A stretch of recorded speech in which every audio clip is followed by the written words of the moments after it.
नमः सिद्धिभ्यः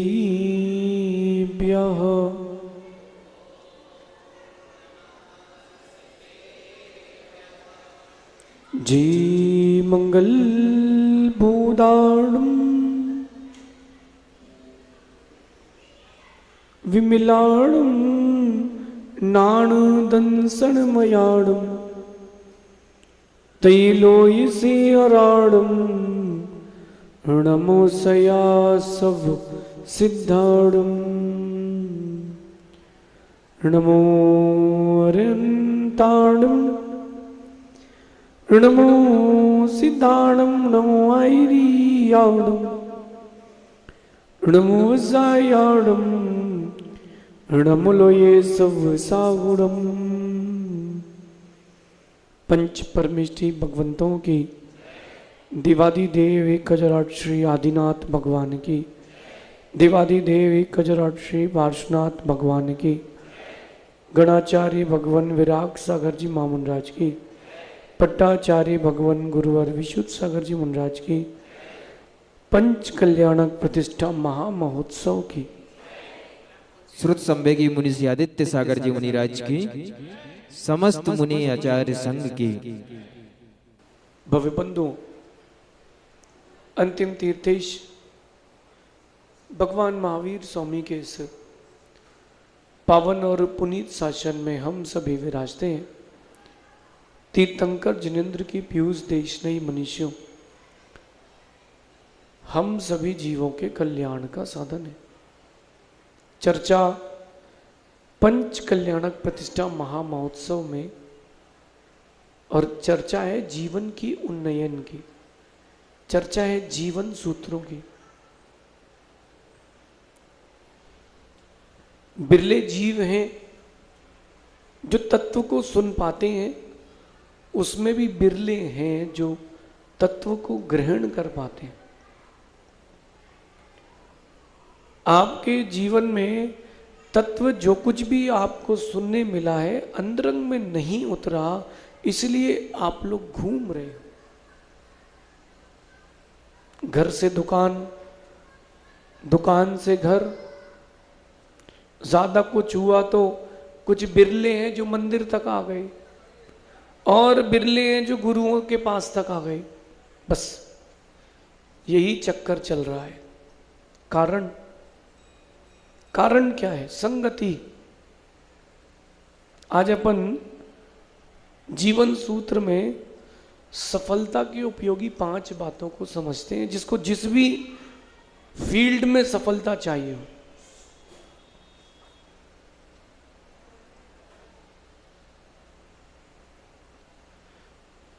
बच्चियों को ऊपर ले, नीचे लिया बेटा, सबको नीचे भेजो, सभी बच्चों को। जिसको जिस भी क्षेत्र में सफलता चाहिए हो, सूत्र यही है। अध्यात्म का क्षेत्र हो, व्यवहार का क्षेत्र हो, व्यापार का क्षेत्र हो, परिवार का, समाज का, कोई भी क्षेत्र हो, अगर आप इन 5 सूत्रों को जीवन में उतारते हो, कभी असफल नहीं होगे। मां, एक बात देखना, बहुत सारे लोगों को आजकल लगता है कि समान अधिकार, समान अधिकार। हाँ, बहुत अच्छी बात है, समान अधिकार स्त्री पुरुष दोनों को होना चाहिए, लेकिन जिसका जो काम है उसको उसी काम पर ध्यान देना चाहिए। पुरुष का काम है व्यापार करना और स्त्री का काम है घर को सजाना। क्योंकि पुरुष तो केवल सिर्फ और सिर्फ पैसे कमाता है, इसके अलावा कुछ नहीं करता। एक अपेक्षा से कहूं, पुरुष सिर्फ पैसे कमा करके लाता है, लेकिन देखना, संतान को जन्म देना, संस्कार देना, आगे वाली संतति को कैसे हमें धर्म से जोड़ के रखना है, ये सारा काम मां आप लोगों का है। इसलिए एक अपेक्षा से आप लोगों की जिम्मेदारी थोड़ी ज्यादा है। जीवन सूत्र में कह रहे हैं, सफल दाये आवश्यका सुसंगति। सफलता के लिए सबसे पहले अगर कोई आवश्यक चीज है तो उसका नाम है अच्छी संगति। आप अगर बुरी संगति से बचेंगे कभी असफल नहीं होंगे। कभी किसी ने पहली बार सिगरेट पी हो, गुटखा खाया हो, शराब पी हो, पहली बार तो फ्री में ही होता है। दादा सही है कि नहीं? पहली बार कोई किसी को गुटखा खिलाता ना फ्री में, अरे खा के तो देख, 2 दाने तो खा, और कुछ नहीं किया क्या? हाँ बस सुनो, अरे आपने बहुत गंगा स्नान किया, सुनो बैठ जाओ। जीवन में जब भी कोई गलत काम करोगे तो पहली बार व्यक्ति फ्री में कराएगा। ये गुटखा तो खा, अरे एक सिगरेट तो पी के देख, कुछ नहीं होता, एक बार तो लेके देख। क्योंकि बुरे लोग चाहते हैं कि उनका संगठन मजबूत हो। मनीष कभी सिगरेट भी, झूठ नहीं, शराब, गुटखा नहीं किया, कुछ भी नहीं किया। खाते हुए किसी को देखा गुटखा? बेचारा ऐसा गरीब होता है गुटखा खाने वाला, हो सकता है आपके बीच में कोई हो, लेबर से भी कहता है देना थोड़ा सा। जो घर में काम कर रही लेबर उससे मांग लेगा, रिक्शे वाले से मांग लेगा,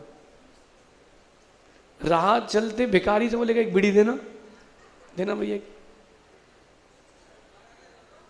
बुरी संगति, बुरी संगति से बचना सफलता का सबसे पहला उपाय है।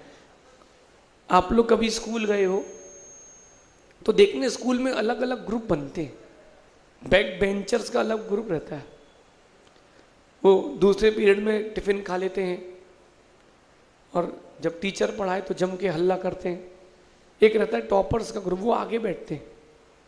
एक कुछ लोगों का ग्रुप रहता है जो दोनों तरफ रहते हैं, वो बीच में बैठते हैं, आधा टिफिन खा लेते हैं, आधा पढ़ लेते हैं।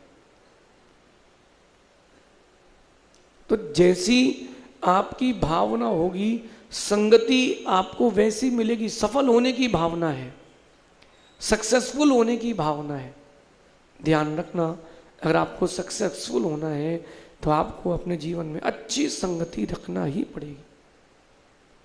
अक्षय, दादा बहुत देर से तुमसे कुछ कहना चाहते हैं, सुन लो।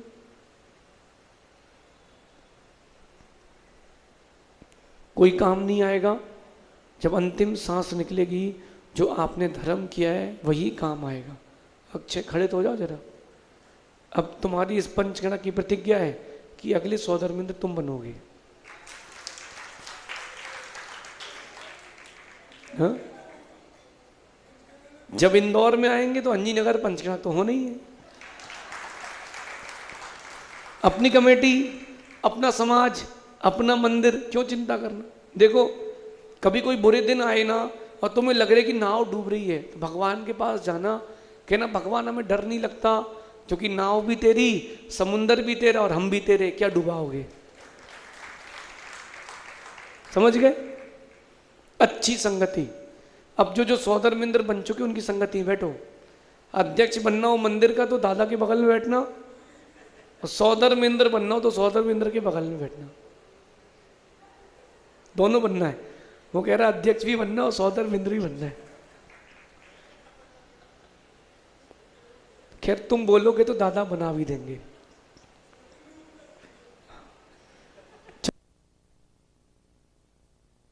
इस बारे में अब आप लोग बात करना।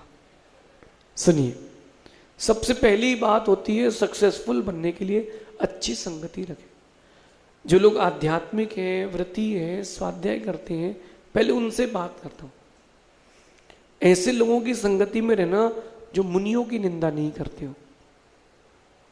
ऐसे लोगों की संगति में रहना जो धर्म की बातें करते हो। कुछ लोग धार्मिक चोला पहन करके पीयूष बस यहां वहां की बातें ही करते।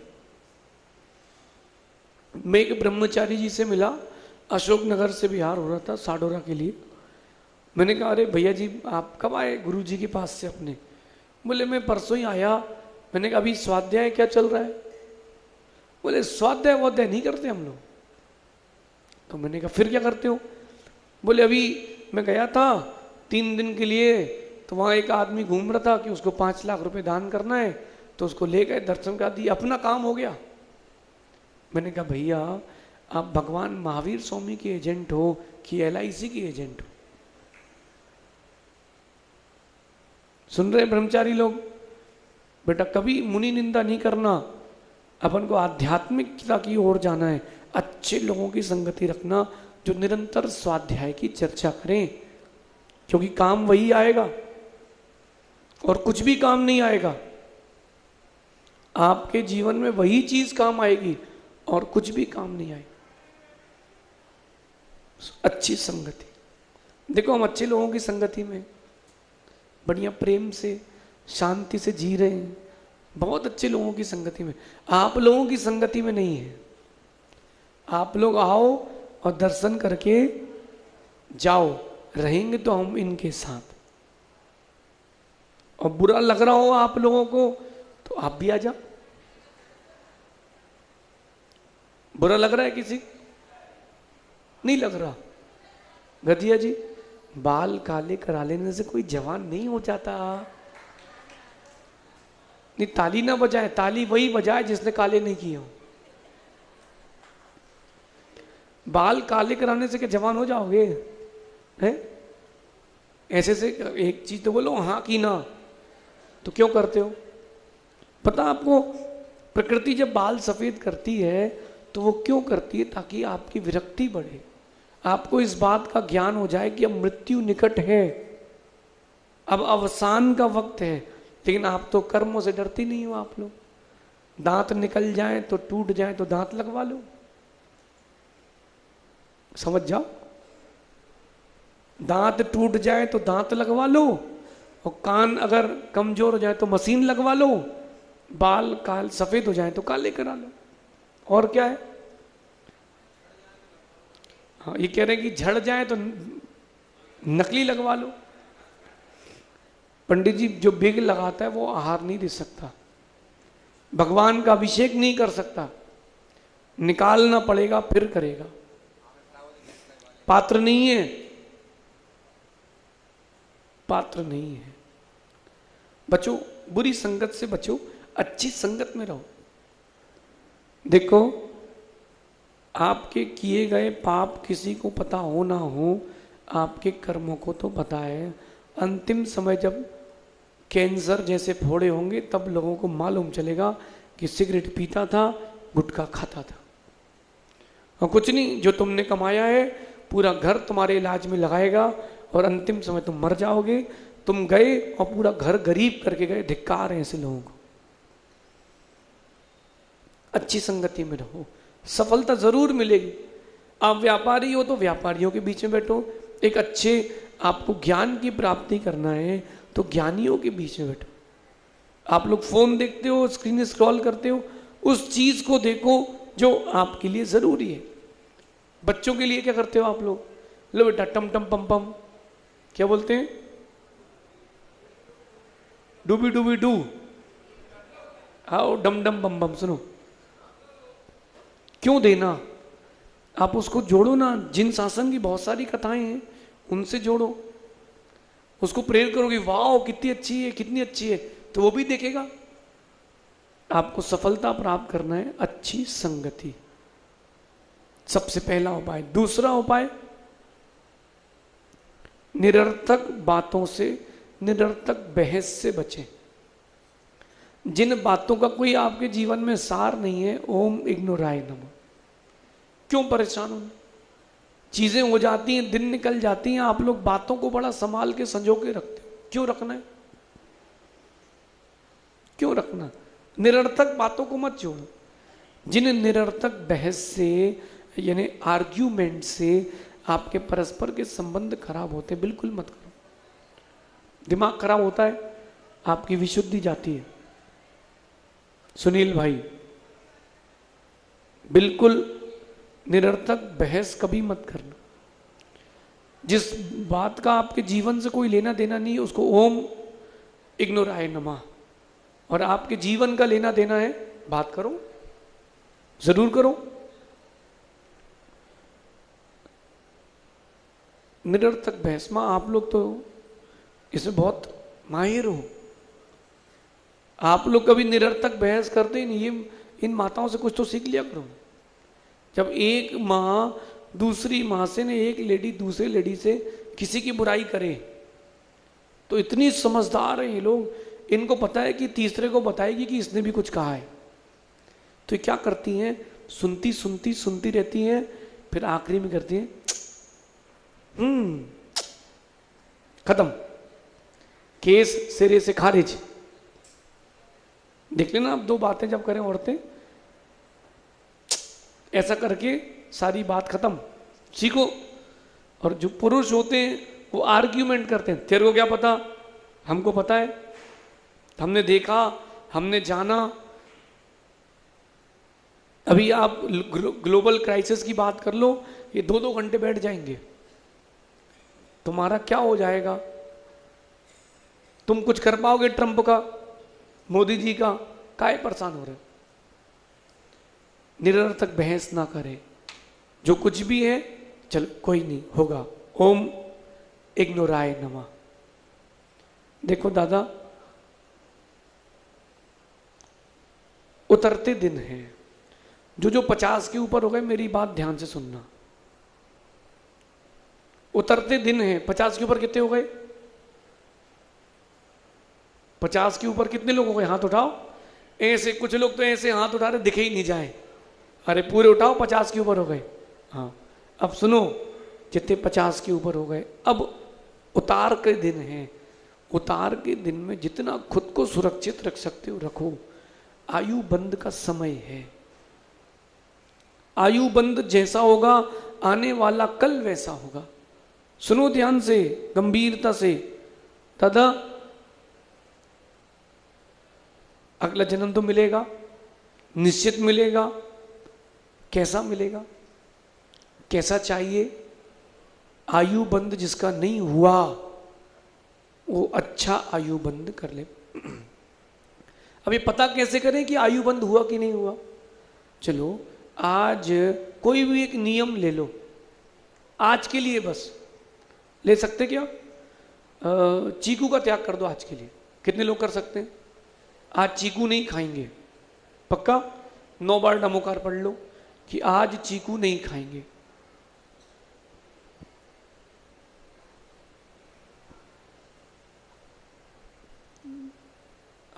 अब सुनो ध्यान से, जिन जिन ने त्याग कर दिया है, या तो उनके शुभ आयु का बंध हुआ है, या अभी उनके कोई भी आयु का बंध नहीं हुआ। अपन ये मान ले कि नहीं हुआ, तो आज से संभल के जियो। कहीं हम मन से, वचन से, शरीर से कोई विकल्प, कोई कसाय तो नहीं रखे, कहीं उस समय आयु बंद होकर दुर्गति हो जाएगी। मैंने बहुत सारे लोगों को देखा ऐसे कि जीवन भर धर्म किया और अंत समय बिगड़ गया। सागर में एक दादी माँ थी, 3-4 प्रतिमा धारी। अब वो मती ऐसी भ्रमित हो गई, अब रात को खा रही, जीवन में नहीं खाया। उनको समझाया तो बोले नहीं, मैं नहीं खाऊंगी तो मर जाऊंगी, तुम लोग तुम्हारा काम जान। संबुद्ध सागर जी, जीवन भर उस माँ ने धर्म किया। सहसागर जी याद है उस दादी का चेहरा? लेकिन देखो आप, उसके ऐसे कर्म का बंद हो गया। उसका पोता बता रहा था, दादी सुनती नहीं है, जब भूख लगे खा लेती, जब प्यास लगे पी लेती। आयु बंद अशुभ हो गया। आपका तो नहीं हुआ ना, आप तो बचे हो, आज से बच के रहो। निरर्थक बहस बिल्कुल मत करो, क्या पता कौन सा परिवर्तन आ जाए, कब समस्या बढ़ जाए। बिल्कुल एक एक कदम संभाल के रखो। अगला जन्म जो अच्छा चाहता है, वो ये जन्म अब अच्छे से जीना प्रारंभ करो, सफलता मिलेगी। निरर्थक बहस मत करो। तीसरा उपाय सफलता का, टीम वर्क होना चाहिए। कैसे? Team work. ऐसा नहीं होता चिराग कि तुम गोली से काम भी कराओ और उसको 4 बातें भी सुनाओ। यद्यपि उसको मजा आता है सुनने में, लेकिन टीम वर्क से काम होता है। आप सोचो कि अकेले कर लोगे तो अकेले कोई कुछ नहीं कर पाएगा। मरने के बाद भी टीम वर्क, 4 कांधे लगते हैं, तब व्यक्ति जा पाता है शमशान। टीम वर्क तो चाहिए। और देखो दादा, अंजनी नगर में जो भी भीड़ दिख रही है, ये टीम वर्क है।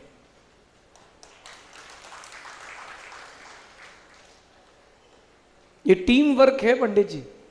अकेले देवेंद्र दादा अकेले कर लोगे, दिलीप भाई अकेले कर लोगे, राजेश काला अकेले कर लेंगे, कर लोगे अकेले? आप कर तो सकते हो, आप लोग सक्षम हो, लेकिन जो सफलता और जो आनंद सबके साथ आता है वो अकेले को नहीं आता। टीम वर्क है। और सुनो, अपने टीम वर्क को मजबूत रखना, सफलता जरूर मिलेगी। हमारा टीम वर्क बहुत मजबूत है, पक्का पक्का है। मेरी अभी हिम्मत नहीं थी तो मैंने कहा प्रमित सागर जी और संबुद्ध सागर जी दोनों प्रवचन कर देंगे। मैंने इनसे अभी कहा था तो बोले पब्लिक तो आपको सुनने बैठी है। मैंने कहा चलो ठीक है। काम टीम वर्क से होता है। आप अकेले अकेले कोई भी कार्य करोगे ना तो हो सकता है सफल हो जाओ, लेकिन बड़ी सफलता नहीं मिले। इसलिए देखो पंडित जी, आप भी पुजारियों को बुलाते हो, टीम होती है, संगीतकार, साउंड वाला, इन सब की टीम होती, नाटक कलाकार, ये क्यों बुलाते हैं पीयूष? कोई नहीं हो तो अकेले भी कर सकते हो, लेकिन सबके सहयोग के बिना सफलता बड़ी नहीं मिलती। टीम वर्क होना चाहिए। ये सफलता का तीसरा उपाय और चौथा उपाय है जो आप लोग कभी नहीं करते, अपने विरोधियों से सीखें। बड़ा गहरा सूत्र है। जो लोग आपके एंटी हैं, आपके विरोधी हैं, अगर आध्यात्मिक दृष्टि से देखें तो जो अन्य दर्शन के, व्यापार की दृष्टि से देखें तो जो कंपटीशन में है, जो आपका जहां जहां विरोधी है उससे सिर्फ सीखो कि वो कहां कहां चूक कर रहा है। तुम कोई गलती नहीं करना है। आप जितना अपने विरोधियों से सीखोगे उतने सफल बनोगे।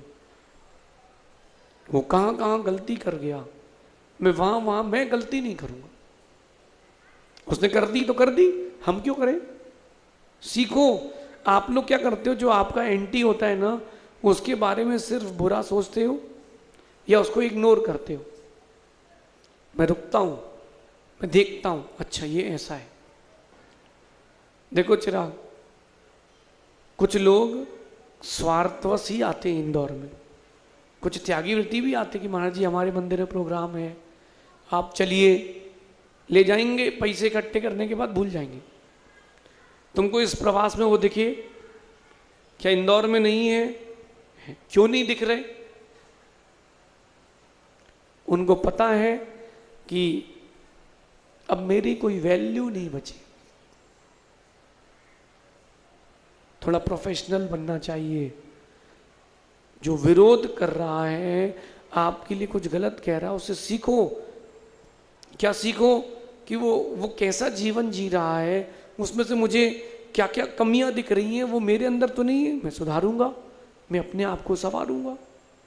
लेकिन आप लोग विरोधी का विरोध करते हो, मत करो। क्यों अपनी जुबान खराब करें? क्यों अपना दिमाग, अपना वक्त खराब करें? अपरमित सागर जी, अगर कोई विरोध कर रहा हो, आपकी निंदा भी कर रहा हो, पहले उस व्यक्ति को ऊपर से नीचे तक पूरा व्यक्तित्व देखो उसका, उसमें से सीखना प्रारंभ करो कि अगर ये इतना अच्छा व्यक्ति है, बस ये नहीं करे तो और अच्छा हो जाएगा।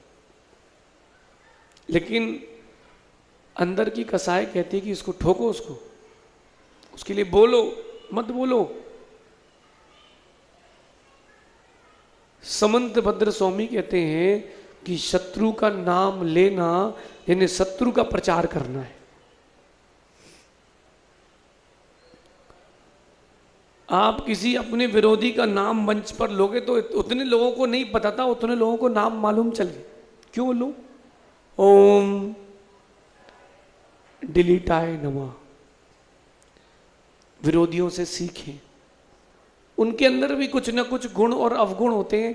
गुण देखें, जीवन में उतारें, अवगुण देखें और ये सोचें कि मुझे अपने जीवन में नहीं करना। और पांचवा और सबसे आवश्यक उपयोगी उपाय, बहानेबाजी से बचें। सफलता के लिए बहानेबाजी से बचें। आप लोगों के पास एक्सक्यूजेस बहुत हैं।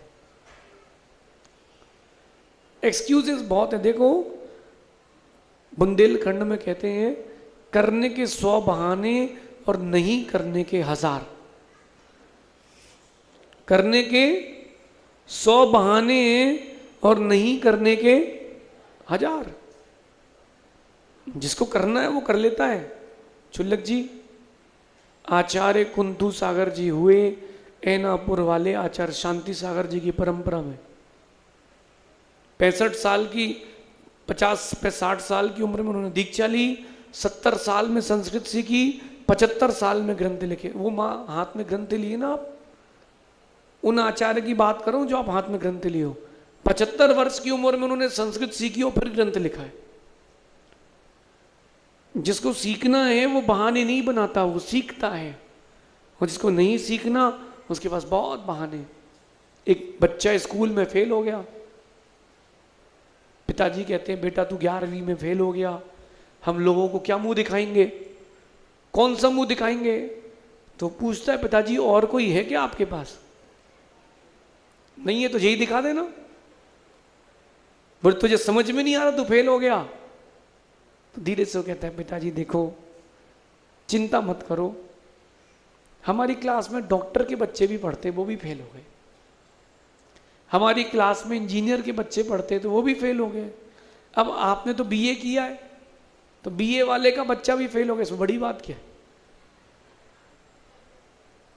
उस बच्चे ने ये नहीं कहा कि मैंने पढ़ाई नहीं करी, उसने ये कहा कि बहाने देखो, बहाने देखो। मनीष, अगर तुम्हें कहीं नहीं जाना हो ना, तुम 50 बहाने बना लेते हो कि अभी काम है, ये है, बच्चे की स्कूल है, जैसे इनको ही पढ़ने जाना हो। और जब अगर मन में आ जाए कि हाँ यार करना है, फिर सब काम छोड़ के आते कि नहीं। 24 मई को तुम आए थे ना, यहां से सीधा इलाहाबाद गए थे, है ना। देखो तुमको आना था तो तुम आ गए। और दादा जिस संगीतकार को नहीं आना था ना, 5000 रुपए के पीछे उसने नाटक कर लिए। सही है ना। तो बहानेबाजी जो करता है वो कभी सफल नहीं होता। समस्याओं का समाधान ढूंढो, बहाने मत करो। रंजीत, जैसे तुम बहानेबाजी करे गए थे ना, वैसे सफल कर होने वाला व्यक्ति बहानेबाजी नहीं करता, वो काम करता है। जो लोग बहाने बनाते हैं थोड़े दिन बाद वो लोग ओवर थिंकर हो जाते हैं। आप देख लो, जो लोग बहाने बनाते हैं थोड़े दिन बाद वो लोग ओवर थिंकिंग का शिकार हो जाते हैं। बिल्कुल मत करना, अपने आप को फोकस्ड रखो। कभी कथा ग्रंथ उठा के पढ़ना, राम का चरित्र पढ़ना। राम को सीता को लाना था तो एनी कॉस्ट वो ले आए। जब राम को सीता को छोड़ना था तो एनी कॉस्ट वो छोड़ आए। बहाना क्या बनाया? अरे लोग निंदा कर रहे हैं, अब कोई उनकी मां की निंदा कर देता तो उसको भी छोड़ देते। बोलो बोलो। अरे कोई उनकी निंदा कर देता तो क्या स्वयं चले जाते राज्य छोड़ के? नहीं। सफल होने वाले व्यक्ति कभी बहानेबाजी नहीं करता। और एक बार अगर आपको बहाने बनाने की आदत हो जाए तो जिंदगी भर बनेगी, उसको सुधार नहीं पाओगे। ब्रह्मचारी लोग ध्यान सुनो बेटा, कभी गुरु से झूठ नहीं बोलना और बहानेबाजी नहीं करना। आपसे हमने कहा कि याद कर लो, नहीं हुआ तो बोल दो गुरुदेव याद नहीं हुआ, नहीं किया तो बोल दो कि नहीं किया। हमने कल प्रमाद कर लिया था, गुरु जी याद नहीं किया। बहाने मत बनाना कि कठिन थी, हमको तो याद होता ही नहीं है। सब होता है, सब होता है। पुनीत, तुम्हारी मौसी है, क्या नाम है उनका? है मीनल। मौसा जी है, क्या नाम है उनका? कहाँ रहते हैं? बेगू में रहते हैं जी। याद है, गाथा क्यों नहीं याद हो सकती? चुल्लक जी, साड़ू भाई का नाम क्या आपके? समझ रहे? पूरे दुनिया भर के रिश्तेदार याद हैं। ये हमारी बेटी की सास हैं, जे हैं, जे वो, दुनिया भर के सब कुछ याद है इनको। लेकिन पढ़ा याद करने बोलो तो हमें याद नहीं होता। तो ये सब कैसे याद है? आपकी रुचि है इसीलिए याद है। बहाने बनाने का मतलब है तुम्हारी रुचि नहीं है। अगर आप लोगों को पंचकर्म नहीं कराना होता तो आप कह देते कि महाराज जी अभी देखते हैं, टाइम नहीं है, व्यवस्था नहीं है। आपकी रुचि है तो आप लोगों ने करवाया है। जिनकी रुचि उन्होंने भगवान रखे कि नहीं रखे? गदिया जी पहले ही मान जाते, इतनी देर से माने। यही संग्रह है, बाकी सब गया। ये मूर्ति आपकी तरफ से नहीं है, ये गतिक की तरफ से है। समझ गए? वो जीव अपना पुण्य साथ में लेके आया, और कैसा पुण्य साथ में लाया कि पैदा हुआ नहीं कि भगवान प्रतिमा में उसका नाम लिख गया। बताओ आप, बच्चे आंख खोले, पैदा हुआ बच्चा आंख खोले और दिगंबर मुनि की आहारचर्या देखने मिले, तीर्थंकर महामुनि की, इससे बड़ा क्या सौभाग्य। करने के 100 बहाने और नहीं करने के आजा। समझ गए आप लोग? पीयूष, जब कहीं नहीं जाना तो आप भी 100 बहाने बना लेते हो कि अरे अभी आज वहां जाना है, देखते हैं, बताते हैं? और रुकना हो तो अरे रुके, क्या टेंशन काहे की है? अपने जीवन में बहानेबाजी से बचें। आप जितने बहाने बनाओगे आप उतने कदम पीछे होते जाओगे, पीछे होते जाओगे। शेष सागर जी, ज्ञान का क्षयोपशम अंदर से तब फूटता है जब आपकी रुचि हो। संबुद्ध सागर जी पूछ रहे थे ना आप कि कभी किसी व्यक्ति की इमेज बन जाती है, उसको कैसे हटाएं? हटा सकते हो जब अपन घर छोड़ सकते हैं, परिवार को छोड़ सकते हैं, तो स्मृतियां भी छोड़ सकते हैं। ये अपने ऊपर है। अपन को अच्छी लगती है तो अपन रखते हैं, जिसको नहीं लगती वो हटा देता है। समझ रहे चिराग? तुम बहुत एक्सपर्ट हो बहाने बनाने में। फोन लगा रहा है कोई, बस आ ही रहे हैं, जैसे उसने बोला आ ही रहे हैं, आधा घंटे पहले नहीं आएगा, बस आ ही रहे हैं। अरे आ ही रहे हैं, जाओ, आ ही रहे हैं। बहाने नहीं, काम। जीवन के अब बदलते दौर हैं, उन परिवर्तन के दौर में और गंभीरता आना चाहिए। बदलते दौर हैं, जब वजन अपने ऊपर आता है तो बहुत कुछ सीखना पड़ता है आदमी को। हमको भी, अब आज मेरा कल का तो उपास था, वैसी मेरी हिम्मत नहीं प्रवचन करने की। अब लेकिन पंडित जी करे प्रवचन करो महाराज, घट यात्रा में चलो महाराज, चलो पंडित जी। अब इंजन ही बैठ जाएगा तो डिब्बों का क्या होगा? सही ना? जिसको करना है वो करता है। ये सफलता का 5वां अचूक उपाय, 5वीं उपयोगी बात, कभी बहानेबाजी नहीं करना। अंकित याद होता कि नहीं तुमको? पुनीत करते हो कि नहीं करते हो? तुम बहुत कंफर्ट जोन में रहते हो, एकदम मजा नहीं लाइफ। क्या करना? ऐसा तो नहीं सोचो तुम कि पढ़ लिख के क्या करना है, एक दिन सबको मरना है, अगले जन्म में फिर KG1 शुरू करना है, काय को पढ़ाई करें? नहीं बेटा, यही ज्ञान तुम्हारे काम आएगा। हम यहां बैठे हैं तो पहले दिन ये सब हमको आचार्य विशुद्ध सागर जी के शिष्य के नाम पर लाए थे। किसके नाम पे लाए थे? याद करो। दादा आप आए थे, दिलीप लोहाडिया आए थे, राजेश काला और TK वैद साहब आए थे, ऋषभ भैया, 5 लोग आए थे। शिवनी मोदी जी किस नाम पर आए थे आप लोग? आचार्य विशुद्ध सागर जी के शिष्य, इसी नाम पर आए थे ना। अब आप किसके नाम पर आते हो?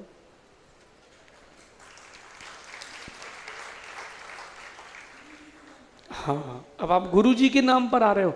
इसका मतलब ये नहीं कि गुरु जी ने कुछ नहीं किया, सब उनका ही है, लेकिन आपकी पहली इमेज गुरु के नाम से बनती है।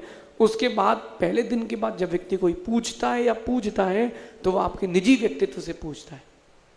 बहाने करके आप अपने व्यक्तित्व खराब कर लेते हो, इसलिए कोई बहानेबाजी नहीं। साधना के लिए, व्यापार के लिए, भगवान के धर्म ध्यान के लिए कोई बहानेबाजी नहीं, कोई बहानेबाजी नहीं। विशेष अभिषेक कर लिया, कपड़े कहाँ से मिल गए? भगवान यहाँ, कपड़े, सब होती व्यवस्था। जिनको नहीं करना वो बहाने, आज हम लेट उठे थे आज थोड़ा काम था। काम क्या था? चाय पी रहे थे, पेपर पढ़ रहे थे। क्या काम तुमको अक्षय है? क्या काम है इतना? क्या इंपॉर्टेंट काम? ससुराल तुम्हारी बगल में, उसकी भी टेंशन नहीं। फिर क्यों नहीं आते अभिषेक करने? बोलो बहाने बनाता हूं। बोलो मानना पड़ेगा तुमको। सुबह सुबह ग्राहक आ जाए, कस्टमर का फोन आ जाए तो 5 बजे जाएगा गोदाम खोल के माल डिस्पैच करने। जाजम का समय कम करो, जल्दी सो, जल्दी उठ के आओ। क्या? नहीं, जाजम में स्वाध्याय चालू करेंगे अपन। क्लोज क्यों करो? अपन निषेध करने से व्यक्ति टूटता है, अपन तो विधि करो। फोन खूब देखो, 24 घंटे देखो, लेकिन प्रवचन सुनो, धार्मिक क्रियाएं देखो। चिराग अभिषेक किया आज? अब आज तो कर ही लेना था यार, परिवर्तन का दौर है। कोई नहीं, कल बात करेंगे। आप सभी अपने जीवन में सफलताओं के इन सूत्रों को जीवन में उतारें, ताकि आने वाला समय आपका उज्जवल हो। शेष अपन मध्याह्न में देखेंगे। भगवान महावीर स्वामी की या वाणी के ज्ञान से सूझे लोग